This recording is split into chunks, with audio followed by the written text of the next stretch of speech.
Meet the editors. Governor Arif Muhammad ഖാന്റെ സുരക്ഷ വർദ്ധിപ്പിക്കാൻ പോലീസ് തീരുമാനം. ക്രമസമാധാന ചുമതലയുള്ള ADGP MR അജിത് കുമാർ ജില്ലാ പോലീസ് മേധാവിമാർക്ക് നിർദ്ദേശം നൽകി. ഗവർണർക്കെതിരെ SFI പ്രതിഷേധമുണ്ടാകുമെന്ന വിലയിരുത്തലിന്റെ അടിസ്ഥാനത്തിലാണ് നീക്കം. ഗവർണർ ആരിഫ് മുഹമ്മദ് ഖാനെ ഇനിയും കരിങ്കൊടി കാണിക്കുമെന്ന് CPM സംസ്ഥാന സെക്രട്ടറി MV ഗോവിന്ദൻ പറഞ്ഞു. നാളെ ദില്ലിയിൽ നിന്ന് തിരിച്ചെത്തുന്ന ഗവർണർ കാലിക്കറ്റ് സർവകലാശാലയുടെ ഗസ്റ്റ് ഹൌസിലാണ് 3 ദിനം താമസിക്കുക. കലാലയങ്ങളിൽ കാലുകുത്തിക്കലെന്ന SFIയുടെ വെല്ലുവിളി ഏറ്റെടുത്തുള്ള മറുപടി കൂടിയാണിത്. അതിനാൽ നാളെ മുതൽ ഗവർണർക്ക് കനത്ത സുരക്ഷ നൽകാനാണ് പോലീസിന്റെ തീരുമാനം. സുരക്ഷ വർദ്ധിപ്പിക്കണമെന്ന് രാജ്ഭവൻ കൂടി ആവശ്യപ്പെട്ട പശ്ചാത്തലത്തിലാണ് ഈ നീക്കം. നിലവിൽ ഗവർണർ രാജ്ഭവനിൽ നിന്ന് പുറത്തിറങ്ങുമ്പോൾ അതാത് പോലീസ് സ്റ്റേഷനുകളിലെ പോലീസുകാർ, rapid response and rescue force എന്നിവരാണ് സുരക്ഷയൊരുക്കുന്നത്. എന്നാൽ ഇനി മുതൽ ഇവർക്കൊപ്പം സമീപ പോലീസ് സ്റ്റേഷനുകളിലെ ഉദ്യോഗസ്ഥർ, AR ക്യാമ്പിലെ പോലീസുകാർ തുടങ്ങിയവരുണ്ടാകും. ക്രമസമാധാന ചുമതലയുള്ള ADGP MR അജിത് കുമാറിന്റെ നിർദ്ദേശപ്രകാരമാണിത്. സുരക്ഷയൊരുക്കാനായി എല്ലാ ജില്ലാ പോലീസ് മേധാവിമാർക്കും നിർദ്ദേശം നൽകിയിട്ടുണ്ട്. കഴിഞ്ഞ ദിവസം തിരുവനന്തപുരത്ത് നടന്ന കരിങ്കൊടി പ്രതിഷേധത്തിൽ പോലീസിന്റെ വീഴ്ച പറ്റിയെന്ന് തിരുവനന്തപുരം സിറ്റി പോലീസ് കമ്മീഷണർ DGPക്ക് റിപ്പോർട്ട് നൽകിയിരുന്നു. 3 തവണ ഇന്റലിജൻസ് മുന്നറിയിപ്പുണ്ടായിട്ടും വീഴ്ച പറ്റിയെന്ന് റിപ്പോർട്ടിലുണ്ട്. റൂട്ട് മാപ്പ് വരെ ചോർത്തി നൽകിയ പോലീസുകാരനെ കണ്ടെത്തിയെങ്കിലും നടപടിക്ക് ശുപാർശയില്ല. മനഃപൂർവ്വമല്ലാത്ത വീഴ്ചയെന്ന് പറഞ്ഞാണ് റിപ്പോർട്ട്.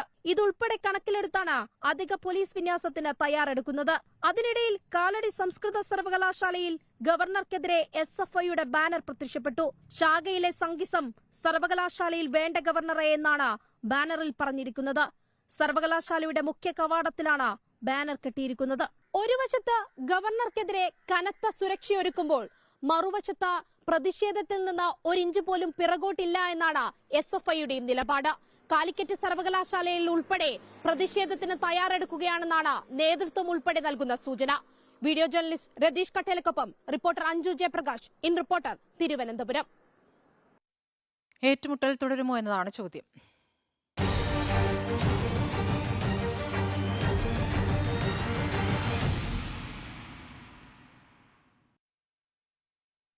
നമുക്കിനി 15 മിനിറ്റാണ്. ഉണ്ണിബാലകൃഷ്ണൻ, ഏറ്റുമുട്ടൽ തുടരുമോ? ഏറ്റുമുട്ടൽ തുടരും. ഏറ്റുമുട്ടൽ തുടരണമല്ലോ. കാരണം ഞാൻ അതിൻ്റെ രാഷ്ട്രീയത്തെക്കുറിച്ച് എപ്പോഴും പറയുന്നൊരു കാര്യമാണ്.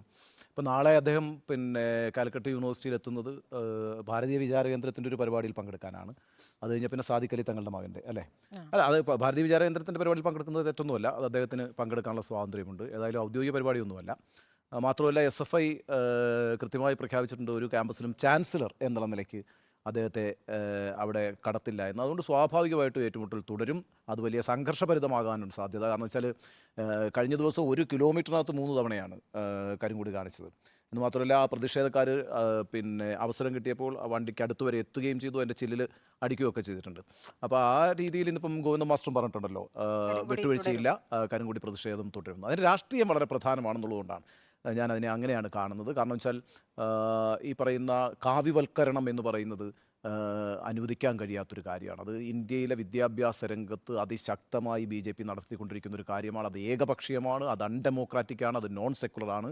മതേതരമല്ലാത്ത ജനാധിപത്യ വിരുദ്ധമായ ഫാസിസ്റ്റ് രീതിയിലുള്ള ചരിത്രം പഠിപ്പിക്കാനും രചിക്കാനും ശ്രമിക്കുന്ന വിദ്യാഭ്യാസ രീതിക്കെതിരെ അതിശക്തമായി പ്രതിഷേധിക്കേണ്ടതുണ്ട്. ഇന്ത്യൻ റിപ്പബ്ലിക്കിൻ്റെ സ്വഭാവം എന്ന് പറയുന്നത് മതേതരമാണത്.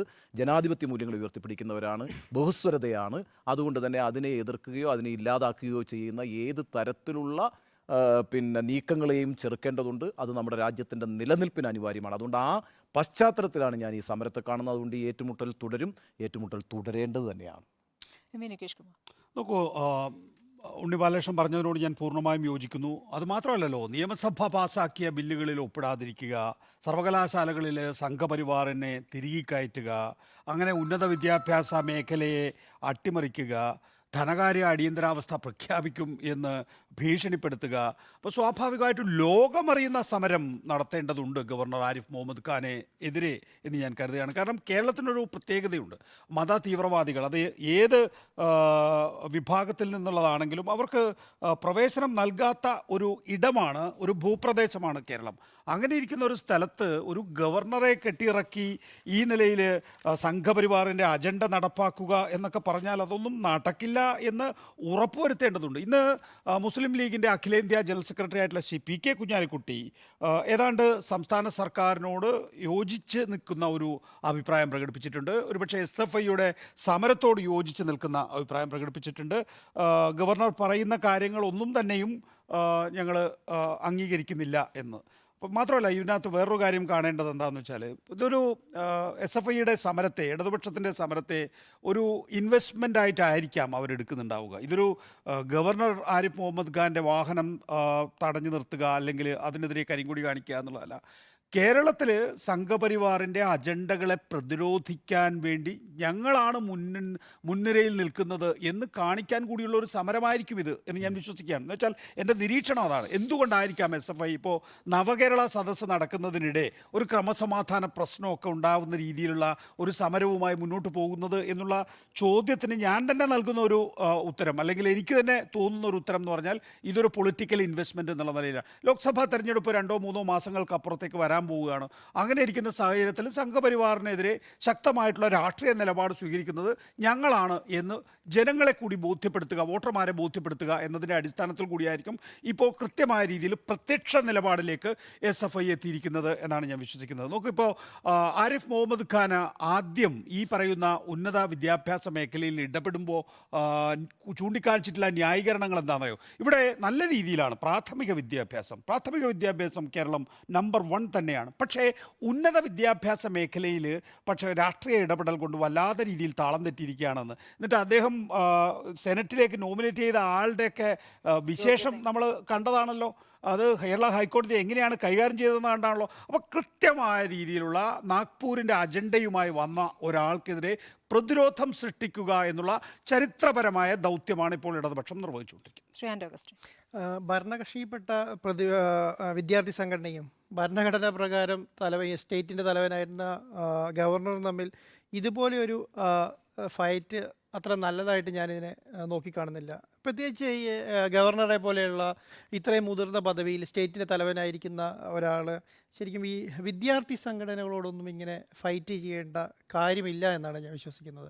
കാരണം വിദ്യാർത്ഥികൾ എപ്പോഴും അവർ ഊർജ്ജസ്വലരായിരിക്കും. അവർ ഒരു സംവിധാനത്തെ, അതുപോലെ കേരളം ഭരിക്കുന്ന ഒരു പാർട്ടിയുടെ വിദ്യാർത്ഥി സംഘടന എന്ന് പറയുന്നതൊന്നും അത്ര ചെറുതായിട്ടല്ല. അവർ SFI ഒക്കെ നേരത്തെ തന്നെ പണ്ട് തുടങ്ങിയ യുദ്ധം ചെയ്ത് വരുന്ന ആൾക്കാരാണ്. അപ്പം ഞാനതൊരു ഗവർണർ ഒരിക്കലും രാഷ്ട്രീയത്തിന് അതീതനായി രാഷ്ട്രീയം കളിക്കാൻ പാടില്ല എന്നുള്ളതാണ് എൻ്റെ അഭിപ്രായം.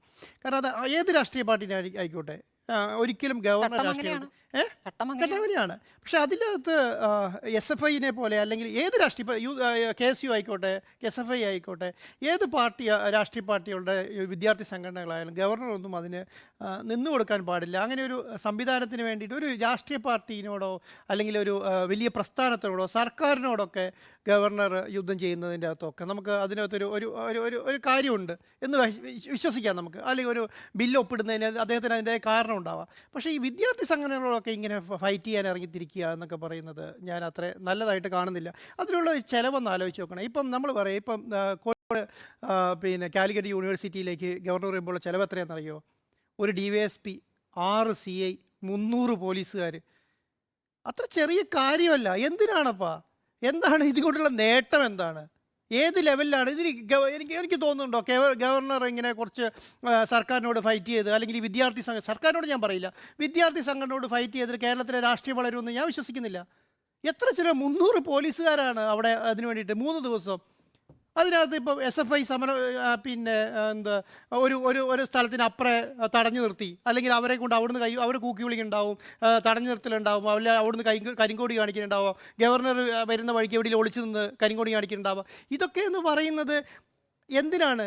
ഞാൻ വലിയ ആളാണ്, എന്നെ അങ്ങ് കരിങ്കോടി കാണിക്കാൻ ആരും വിചാരിക്കേണ്ട എന്നൊക്കെ പറയുന്ന അർത്ഥത്തിൽ അതിനെ കാണാൻ പറ്റുള്ളൂ. അല്ലാതെ ഇതിനെയൊന്നും നമ്മൾ ഒരു വലിയ സംവിധാനമായി കാണാൻ ഞാൻ പറയും SFI ഇതിൽ നിന്ന് പിന്മാറണം ഞാൻ പറയുന്നത്. ഒരു മിനിറ്റ് സാറേ, ഞാൻ പറഞ്ഞു വന്നത് SFI പിന്മാറണം എന്ന് പറഞ്ഞതിന്റെ അർത്ഥം എന്ന് പറഞ്ഞത് ഇദ്ദേഹത്തിനോടൊന്ന് ഫൈറ്റ് ചെയ്തേ. ഇത് ഫൈറ്റ് ചെയ്യേണ്ട ആളല്ലാത്തതുകൊണ്ടാണ്. അല്ലാതെ ഞാൻ വിശ്വസിക്കുന്നില്ല SFI ഏതെങ്കിലും തരത്തിൽ ഗവർണറുടെ കാറിന്റെ മുമ്പിലേക്ക് ചാടി വീട് കാറിനെ ഏതെങ്കിലും അല്ലെങ്കിൽ അല്ല, ഞാൻ പറഞ്ഞ ആരുമില്ല, ഇത് ഒരു സമരം. കാണേണ്ട പക്ഷേ കാര്യമില്ല. പ്രതീകാത്മകമായ കൂടുതൽ വിദ്യാർത്ഥികളെ സംഘടിപ്പിച്ചുകൊണ്ടുള്ള ഒരു സമരത്തിലേക്ക് SFI പോകുമെന്ന ഒരു കാര്യത്തിൽ പക്ഷെ ഗവർണർ എന്താ ചെയ്യേണ്ടത്? ഈ പാൻപരാഗ് മുറുക്കിത്തുപ്പി ബ്ലഡി ഫൂളെന്നും ക്രിമിനൽസ് എന്നും ഗുണ്ട എന്നും വിളിച്ച് റോഡിലിറങ്ങി അത് പ്രോട്ടോകോൾ അല്പത്തരാണ് സാറേ. അങ്ങനെയല്ല അല്പത്തരാണ്. പ്രവർത്തിക്കേണ്ടത്. അല്ലല്ല, അത് വിദ്യാർത്ഥികളെ സംബന്ധിച്ചിടത്തോളം അവർ ഉന്നയിക്കുന്ന വിഷയങ്ങൾ ഉയർത്താൻ വേണ്ടി അവർ അല്ല, റോഡിലിറങ്ങുന്നേ. ഞാൻ പറയുന്നത് അല്പത്തരമാണ്. ഈ അല്പത്തരത്തിനൊന്നും ഇത്രയും വലിയൊരു വിദ്യാർത്ഥി സംഘടന ഇറങ്ങി ഈ ഒരാളോട് നമുക്ക് ഒരു പ്രസ്ഥാനം അല്പത്തരമല്ല, ഇല്ല. അല്പത്തരമല്ല, അല്ലല്ലല്ല, നിങ്ങൾ നോക്കൂ, അല്പത്തരമല്ല, അല്പത്തരമല്ല. സർവകലാശാലയുടെ പ്രധാനപ്പെട്ട ഭരണ വിഷയത്തിലാണ് ചുമതല സാറേ. നിർവഹിക്കുന്ന ഫോറങ്ങളിലേക്ക് ഒരു പ്രത്യേക ആശയത്തിന്റെ വക്താക്കളെ തിരികെ കയറ്റാൻ ശ്രമിച്ചാൽ ആ ആശയത്തിനെതിരായി നിൽക്കുന്ന ആളുകൾ സമരം ചെയ്യുന്ന കാര്യത്തിൽ തർക്കമില്ല. അതുകൊണ്ട് ഇതൊരു പൊളിറ്റിക്കൽ ഫൈറ്റ് ആണ്. ഇതിപ്പോൾ എവിടെയെങ്കിലും നിന്നിട്ട് പിള്ളേർ കഴികൂടി കാണിക്കുക പറഞ്ഞാൽ SFI അതിനകത്ത് പിന്മാറാനൊന്നും പറ്റില്ല. SFI റെപ്രസെന്റ് ചെയ്യുന്ന ഒരു രാഷ്ട്രീയമുണ്ട്. ആ രാഷ്ട്രീയം വളരെ പ്രോഗ്രസീവാണ് ഈ കാര്യത്തിൽ. അതുകൊണ്ട് ഇപ്പം ഞാൻ പറയട്ടെ, ഈ കണ്ണൂർ കോഴിക്കോട് സർവകലാശാലയുടെ സെനറ്റിലേക്ക്, കേരള സർവകലാശാലയുടെ സെനറ്റിലേക്ക് അദ്ദേഹം കുറച്ച് ആളുകളെ അങ്ങ് കയറ്റുകയാണ്. 18 അവര് റെപ്രസെന്റ് ചെയ്യുന്ന ആശയം എന്താണ്? ആ ആശയം വിഭജനത്തിൻ്റെതാണ്. ആ ആശയം മതേതരത്വത്തിൻ്റെതല്ല. ആ ആശയം ജനാധിപത്യത്തെ അംഗീകരിക്കുന്നതല്ല. അതൊരു പ്രശ്നമാണ്. കാരണം എന്താണ് ഇപ്പൊ ആ രാഷ്ട്രീയ സമരമാണ് പ്രശ്നം. തിരുവനന്തപുരത്ത് എന്താ കണ്ടത്? നമ്മള് തിരുവനന്തപുരത്ത് കണ്ടത് എന്താണ്?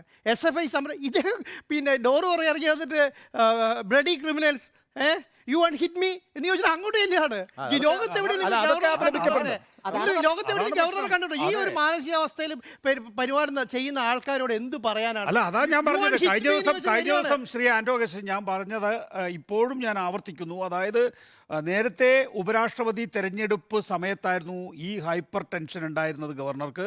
ഇപ്പോൾ അദ്ദേഹത്തിൻ്റെ ടേം അവസാനിക്കാൻ പോവുകയാണ്. വീണ്ടും അദ്ദേഹത്തിന് ഹൈപ്പർ ടെൻഷൻ ഉണ്ടാവുകയാണ്. അദ്ദേഹത്തിൻ്റെ സ്ഥാനമാനങ്ങൾ നിലനിർത്താൻ അദ്ദേഹം RSSൻ്റെ കോൺക്ലേവിൽ പോയിക്കൊള്ളട്ടെ, ഹിന്ദു ഐക്യവേദിയുടെ പരിപാടിയിൽ പങ്കെടുത്തുകൊള്ളട്ടെ, RSSൻ്റെ സർസംഘചാലക് മോഹൻ ഭാഗവത് കേരളത്തിൽ വരുമ്പോൾ അദ്ദേഹത്തെ കാണാൻ അദ്ദേഹത്തിൻ്റെ വീട്ടിലേക്ക് പ്രോട്ടോകോൾ ലംഘിച്ചു പോയിക്കൊള്ളട്ടെ. അതൊക്കെ ഗവർണർ എന്നുള്ള നിലയിൽ എങ്ങനെ പ്രവർത്തിക്കണം എന്നത് സംബന്ധിച്ച ഒരു ധാർമ്മിക മൂല്യങ്ങളിൽ അടിസ്ഥാനപ്പെടുത്തി ജീവിക്കുക എന്നുള്ള അദ്ദേഹത്തിൻ്റെ ഒരു മാനദണ്ഡമുണ്ടല്ലോ. ആ മാനദണ്ഡം ഏതാണെന്ന് നമുക്ക് മനസ്സിലായിരിക്കുന്നു. ഇപ്പോൾ റോഡിലേക്ക് ഇറങ്ങി അദ്ദേഹം മുറുക്കിത്തുപ്പി പാൻപരാഗ് ചവച്ച് ഈ പറയുന്ന ബ്ലഡി ഫൂൾസ് എന്നും ക്രിമിനൽസ് എന്നും ഗുണ്ട എന്നും ഇർഫാൻ ഹബീബിനെ പോലുള്ള ലോകമറിയുന്ന ചരിത്രകാരന്മാരെ ക്രിമിനൽ എന്നും ഒക്കെ വിളിക്കണമെങ്കിൽ അത് അദ്ദേഹത്തിൻ്റെ സ്റ്റാൻഡേർഡ്. പക്ഷേ നേരത്തെ ഉണ്ണി ബാലകൃഷ്ണൻ ചൂണ്ടിക്കാണിച്ചതുപോലെ തന്നെ നിങ്ങൾ ഒരു ആശയത്തിൻ്റെ അടിസ്ഥാനത്തിൽ പ്രവർത്തിക്കുന്ന സംഘടനയാണ് SFI എന്ന് പറയുന്ന സംഘടന. ആ SFIയെ സംബന്ധിച്ചിടത്തോളം ഇവിടെ സംഘപരിവാറിൻ്റെ ലിസ്റ്റിൽപ്പെട്ട ആളുകളെ യൂണിവേഴ്സിറ്റികളിൽ അവർ അർഹതപ്പെട്ടവരുടെ ലിസ്റ്റ് VC കൊടുത്തത് മാറ്റിവെച്ചുകൊണ്ട് സ്വന്തം പോക്കറ്റിൽ നിന്ന് അല്ലെങ്കിൽ ശാഖയിൽ നിന്ന് കൊടുക്കുന്ന ലിസ്റ്റ് അനുസരിച്ച് നിയമനം നടത്തിയാൽ പ്രതിഷേധിക്കുക തന്നെ ചെയ്യും. ശരി, ഇനി ഞാൻ എൻ്റെ അഭിപ്രായം പറയാം. ഏറ്റുമുട്ടൽ തുടരുമോ എന്ന് ചോദിച്ചാൽ തുടരേണ്ടതുണ്ട്. ഇക്കാര്യത്തിൽ സർക്കാർ നിലപാടിനൊപ്പം SFIക്കൊപ്പം എന്നുള്ളതാണ് എനിക്ക് പറയാനുള്ളത്. ഇത് ഗവർണർ എന്നാൽ അല്ല, ശരി, ഗവർണർ എന്നാൽ രാഷ്ട്രപതിയുടെ പ്രതിനിധിയാണ്. ഗവർണർ ഒരു കാരണവശാലും രാഷ്ട്രീയം കളിക്കാൻ പാടില്ല. രാഷ്ട്രപതിയുടെ പ്രതിനിധി എന്ന് പറയുമ്പോൾ ഇന്ത്യൻ ഭരണഘടനയുടെ കസ്റ്റോഡിയനായ രാഷ്ട്രപതിയുടെ പ്രതിനിധിയായി ആ താല്പര്യം അനുസരിച്ച് പ്രവർത്തിക്കേണ്ടതാണ്. അപ്പോൾ ഒരു തരത്തിലും രാഷ്ട്രീയം കാണിക്കാൻ പാടില്ല. മാത്രമല്ല, മന്ത്രിസഭയുടെ ഉപദേശങ്ങൾക്കനുസരിച്ച് പ്രവർത്തിക്കേണ്ടതാണ്. മന്ത്രിസഭയുടെ സുഗമമായ പ്രവർത്തനത്തിന് കൂടെ നിൽക്കേണ്ട ആളാണ്. പക്ഷേ ഇവിടെ സർക്കാരിന്റെ പ്രവർത്തനത്തെ തന്നെ തടസ്സപ്പെടുത്തുന്ന രീതിയിലാണ് അദ്ദേഹം പ്രവർത്തിച്ചിട്ടുള്ളത്. ബില്ലുകൾ ഒപ്പിടാതെ സർക്കാരിനെ പ്രവർത്തിക്കാൻ അനുവദിക്കാതെ ബുദ്ധിമുട്ടിച്ചിട്ടുണ്ട്. ഇപ്പോൾ വന്നിരിക്കുന്ന വിഷയം എന്നുള്ളത് സെനറ്റിലേക്ക് അദ്ദേഹത്തിന് താല്പര്യമുള്ള ABVP പ്രവർത്തകരെ, അതിലേക്ക് യോഗ്യതയില്ലാത്ത ABVP പ്രവർത്തകരെ കയറ്റി വിടുന്ന പരിപാടി ഉണ്ടായിരിക്കുന്നു. 18 പേരെയാണ് 2 യൂണിവേഴ്സിറ്റികളിലായിട്ട് കൊണ്ടുവന്നത്. അപ്പോൾ അത് നമ്മളിപ്പോൾ വിദ്യാഭ്യാസ മേഖലയുമായി ബന്ധപ്പെട്ട് നമ്മൾ പറയുന്നതാണ്. ഇപ്പോൾ ചരിത്രം മാറ്റി എഴുതിക്കൊണ്ടിരിക്കുകയാണ്. ദേശീയ തലത്തിൽ ഇപ്പോൾ ഏത് രൂപത്തിലാണ് നടക്കുന്നത്? ചരിത്രം മാറ്റി എഴുതുന്നു. വിദ്യാഭ്യാസ പാഠപുസ്തകങ്ങളിൽ നിന്ന് ഏതൊക്കെ രൂപത്തിൽ മാറ്റുന്നു? ഇപ്പോൾ ഗാന്ധിയുടെ വധം പോലും 2 വരിയിൽ ഒതുക്കിക്കൊണ്ട് ഗാന്ധിയുടെ വധത്തെ കൂടുതൽ വിശദീകരിക്കാതൊക്കെയാണ് ടെക്സ്റ്റ് ബുക്ക് തയ്യാറാക്കുന്നത്. ആ രൂപത്തിൽ പ്രവർത്തിക്കുമ്പോൾ ഇവിടെ അങ്ങനെയല്ല. യഥാർത്ഥ ചരിത്രം പഠിപ്പിക്കുമെന്ന് ഇവിടെ സർക്കാർ പറയുന്നുണ്ട്. ആ രൂപത്തിൽ പഠനത്തിൻ്റെ കാര്യത്തിൽ ചരിത്രം മാറ്റിയിടുന്നത് അനുവദിക്കില്ല എന്നുള്ള കാര്യത്തിൽ സർക്കാരിനൊരു നിലപാടുണ്ട്. അപ്പോൾ ആ രൂപത്തിൽ പ്രവർത്തിക്കാൻ വേണ്ടിയിട്ടാണ് ഈ കാര്യങ്ങൾ ചെയ്തുകൊണ്ടിരിക്കുന്നത്. ഉന്നത വിദ്യാഭ്യാസ മേഖലയിൽ ഇങ്ങനെ തിരികെ കയറ്റി ഓരോ കാര്യങ്ങൾ നടപ്പാക്കാനുള്ള നടപടികൾക്ക് തുടക്കം കുറിക്കാനാണ് അദ്ദേഹത്തെ ഇവിടെ നിയോഗിച്ചിരിക്കുന്നത്. അദ്ദേഹത്തിൻ്റെ വലിയ അജണ്ടയാണ്. ആ അജണ്ട മനസ്സിലാക്കുകയും ആ അജണ്ടയ്ക്കെതിരെ സമരം ചെയ്യുക എന്നുള്ള പ്രധാനപ്പെട്ട കാര്യമാണ്. അത് ചെയ്തേ പറ്റൂ. ഇത് കുട്ടികളെ വെല്ലുവിളിച്ച് നടക്കുന്നു എന്ന രൂപത്തിൽ കാണണ്ട. അദ്ദേഹത്തിന് മുന്നിൽ വലിയ അജണ്ടയുണ്ട്. ആ അജണ്ടയുമായി നടക്കുമ്പോൾ അദ്ദേഹത്തിന് ഇപ്പോൾ ഈ നേരത്തെ ഉണ്ണിബാലകൃഷ്ണൻ പറഞ്ഞു സംഘപരിവാർ പരിപാടിയിൽ അദ്ദേഹത്തിന് വേണമെങ്കിൽ പോകാമെന്ന്. അങ്ങനെ പോകുമ്പോഴും ഈ കാലിക്കറ്റ് സർവകലാശാലയുടെ ഗസ്റ്റ് ഹൗസിൽ തന്നെ അദ്ദേഹം താമസിക്കാൻ തീരുമാനിക്കുന്നത് ഈ വെല്ലുവിളിയുടെ ഭാഗമായിട്ടാണ്. ക്യാമ്പസിലേക്ക് കയറ്റില്ല എന്ന് വിദ്യാർത്ഥികൾ ഉറപ്പിച്ചു പറയുന്നുണ്ട്. അപ്പോൾ അവിടെ നിന്ന് ഞാൻ കാണിച്ചു തരാം, നിങ്ങൾ എന്നെ എന്ത് ചെയ്യും എന്ന വെല്ലുവിളിയുമായി അദ്ദേഹം പോവുകയാണ്. എന്നിട്ട് ഈ സംഘപരിവാറിന്റെ പരിപാടിക്ക് പോകുമ്പോഴും പോലീസിന്റെ കാവൽ വേണ്ടേ? 150 പോലീസുകാരെയാണ് നിയോഗിച്ചിരിക്കുന്നത്. DGP 300ആണോ? അത്രയും വേണമെന്ന് അദ്ദേഹം അങ്ങോട്ട് ആവശ്യപ്പെടുകയാണ്. അപ്പോൾ പോലീസുകാരൊക്കെ ഇദ്ദേഹത്തിന്റെ രാഷ്ട്രീയ പരിപാടികൾക്ക് കുട പിടിക്കാൻ അല്ലെങ്കിൽ അദ്ദേഹത്തിന് സംരക്ഷണ കവചം തീർക്കാൻ പോകേണ്ടി വരുന്ന സാഹചര്യം സൃഷ്ടിക്കപ്പെടുകയാണ്. ഇതാണ് കേരളത്തിൽ ഇപ്പോൾ സംഭവിച്ചിരിക്കുന്നത്. അതിൽ ശക്തമായി പ്രതിഷേധിക്കേണ്ടതാണ്. അപ്പോൾ SFI ചെയ്യുന്ന സമരത്തെ ഒരു തരത്തിൽ നമുക്ക് തള്ളിക്കളയാൻ പറ്റില്ല. ശാഖയിലെ എന്താണ് ഇവിടെ കാലടി സർവകലാശാലയ്ക്ക് മുന്നിൽ ബാനർ ഉണ്ടായിരുന്നു. ശാഖയിലെ സംഘപരിവാർ പരിപാടികളുമായി സർവകലാശാലയിലേക്ക് വരേണ്ട ഗവർണർ എന്നാണ് അവിടെ ബാനറിൽ എഴുതി വെച്ചിരുന്നത്. അതിപ്പോൾ എല്ലായിടത്തെയും വിദ്യാർത്ഥി സംഘടനകൾ ആ രൂപത്തിൽ സംഘടിക്കുന്നുണ്ട്. ഉറച്ച നിലപാടുണ്ട്. ആ ഉറച്ച നിലപാടുമായി മുന്നോട്ട് പോകുമ്പോൾ കഴിഞ്ഞ ദിവസം നടന്ന താങ്കൾ ചൂണ്ടിക്കാണിച്ച ആ സമരത്തിൽ ആ വിദ്യാർത്ഥികൾക്ക് പറ്റിയ പിഴവ് എന്ന് പറയുന്നത് ആ കാറിൽ കൊണ്ട് ഈ കരിങ്കൊടി ഇടിച്ചു. അതാണ് അപായപ്പെടുത്താനുള്ള ശ്രമം എന്ന രീതിയിൽ അദ്ദേഹം വ്യാഖ്യാനിക്കുന്നത്. 124 ഇട്ടല്ലോ, 124 ഇട്ടു. 124 ഇട്ടോട്ടെ. 124 ഒക്കെ എത്ര ഉണ്ടാവും? എത്ര 124 കണ്ടിട്ടാണ് ഈ പറയുന്ന യുവജന സംഘടനകളും വിദ്യാർത്ഥി സംഘടനകളും കേരളത്തിൽ സമരം നടത്തിയിട്ടുള്ളത്? അത് DYFIയും SFIയും മാത്രമല്ല, കേരളത്തിലെ ഐഡിയോളജിയുള്ള സംഘടനകളെല്ലാം തന്നെയും ആ നിലയിലുള്ള സമരമുഖത്തു കൂടി തന്നെയാണ് പോയിട്ടുള്ളത്. കേരളം ഞാനതാ പറഞ്ഞു, ലോകമറിയുന്ന സമരം നടത്തണം സംഘപരിവാറിന്റെ ഈ നീക്കത്തിനെതിരെ എന്നാണ്. പിന്നെ ഗവർണർ കാലിക്കറ്റ് യൂണിവേഴ്സിറ്റിയിൽ അവിടുത്തെ ഗസ്റ്റ് ഹൗസിൽ പോയിരുന്നു പറഞ്ഞാൽ അത് കീലേരി അച്ചുവിലൂടെ മലയാള സിനിമ നേരത്തെ കാണിച്ചിട്ടുണ്ട്. ശരി, അപ്പോൾ ഏറ്റുമുട്ടൽ തുടരുമോ എന്നതായിരുന്നു. ഞാൻ പറഞ്ഞതിൽ തെറ്റിദ്ധരിച്ചു പോകരുത്. അല്ല, എന്തിനാണ് ഈ ഗവർണറോടൊക്കെ ഏറ്റുമുട്ടുന്നത് എന്നായിരുന്നു ചോദിച്ചത്. പക്ഷേ ഗവർണറോട് ഏറ്റുമുട്ടേണ്ടതുണ്ടെന്നാണ് നമ്മൾ പറയുന്നത്. സ്മൃതി, ഇതിലുള്ള കാര്യം എന്ന് പറയുന്നത് അത് കറക്റ്റാണ്. ഒരു വിദ്യാർത്ഥി സംഘടന പറയുമ്പോൾ ഇതുപോലെ പിന്നെ എന്താണ് ഒരു അജണ്ട അടിച്ചേൽപ്പിക്കാൻ പറ്റുന്നവരോടൊക്കെ സമരം ചെയ്യണം എന്ന് പറയുന്നത്. ഞാൻ കണ്ടത് എന്താണെന്നറിയോ, ഞാൻ ആ തിരുവനന്തപുരത്തെ അദ്ദേഹത്തിൻ്റെ പഠനം കണ്ടു കഴിഞ്ഞപ്പോൾ ഒരു സാമാന്യം ഒരു ഗവർണർ ചെയ്യാൻ പറ്റാത്ത കാര്യമാണ്. അങ്ങനെയൊന്നും ചെയ്യാൻ പാടില്ല. ഏത് ഗവർണർ അങ്ങനെ ചെയ്യുക? യു വാണ്ട് ഹിറ്റ് മീ എന്ന് പറഞ്ഞ വിദ്യാർത്ഥികളുടെ നേരെ ചെല്ലുകയാണ്. ലോകത്ത് എവിടെയും നടക്കുമോ? അതൊന്നും ചെയ്യാൻ പാടില്ല. ആ അർത്ഥത്തിൽ ഇദ്ദേഹത്തിനോടൊന്ന് ഏറ്റുപിടിക്കാൻ പോകുന്നേക്കാളും ഭേദം നമുക്ക് വേറെ പണിയുണ്ടെന്ന് ഇഗ്നോർ ചെയ്യണം എന്നുള്ളതാണ് നിലപാട് അല്ലേ? ഓക്കെ, ശരി. ഏറ്റുമുട്ടൽ തുടരുമോ എന്നതായിരുന്നു നമ്മുടെ ചോദ്യം. തുടരും എന്ന 3 പേരും തുടരില്ല എന്ന ഒരാളും അഭിപ്രായപ്പെട്ടിരുന്നു. ഞാനത് വ്യത്യസ്ത രീതിയിൽ ഇതൊരു ഏറ്റുമുട്ടലല്ല എന്നുള്ള നിലപാട്. അത് ഞാൻ കൂടുതൽ വരണ്ട കേട്ടോ, ഇതിവിടെയാണ്. ഇതൊരു ഏറ്റുമുട്ടലേ അല്ല, ഇതൊരു സമരമാണ്.